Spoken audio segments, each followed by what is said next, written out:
Welcome to Geopolitics Now. It's Tuesday, October 28th. I'm Emma Albright. Today, Pierre Haski takes a look at the significance of Javier Milei's electoral victory, which goes beyond Argentina. Les sondages ne l'avaient pas vu venir, ce qui produit chez Javier The polls failed to predict the victory of Javier Milei in the midterm elections, a fact that makes his success all the more striking. The Argentine president, nicknamed the man with the chainsaw, was hardly taken seriously when he first came to power 2 years ago. Now he shows little modesty about his success. The Argentine people have decided to leave behind 100 years of decadence, he declared. Donald Trump was the first to offer congratulations, unsurprising perhaps, given his role in Milei's success. Just 2 weeks earlier, the U.S. president pledged $20 billion in financial aid to help Argentina through its economic crisis. But there was a catch. The money would only come if Milei won the midterm elections. How much did this carrot influence voters' decisions? It may well go down as the most expensive case of vote buying in history.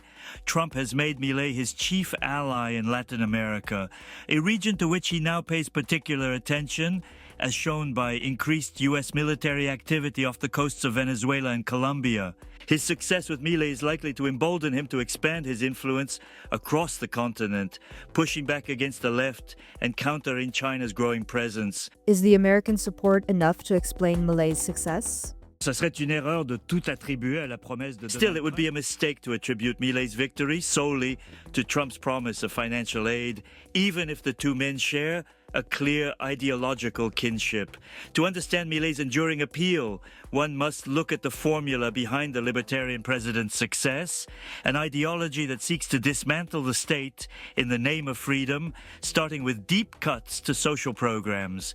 Like Trump, Milei seems untouchable. Scandals among his entourage, protests from pensioners watching their savings erode, or his own stream of insults and provocations, none of it seems to stick. Second, Argentina's deep polarization works in Milei's favor. He has demonized the Peronists, the left-wing populist movement whose roots can be traced back to Juan and Evita Perón in the 1940s, blaming them for the country's ongoing crisis. The historic decline of Peronism shows that a significant part of the electorate is willing to accept Milei's bitter medicine. How do the numbers work in his favor? One figure stands out in Milei's record inflation. It has dropped from nearly 300% 2 years ago to 32% in September. Still high, but the downward trend allows the Argentine president to claim he is on the right track. For now, his shock therapy continues, with nearly half the population living below the poverty line, particularly those who no longer receive the social assistance programs once put in place by the Peronists. Despite these hardships, many voters continue to trust Milei to steer the country toward recovery, rather than return power to leaders who were more socially minded but economically disastrous. Elsewhere in the world, and even in Europe, supporters of radical movements similar to Milei's are gaining ground.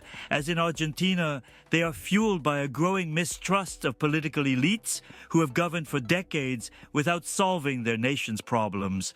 If Argentina teaches us anything, it is that the power of this rejection should not be underestimated, even when the alternative has yet to prove itself. Même si l'alternative n'a pas réellement fait ses preuves. Geopolitics Now is a World Crunch production. Automated speech technology was used for Pierre Haski's English voice.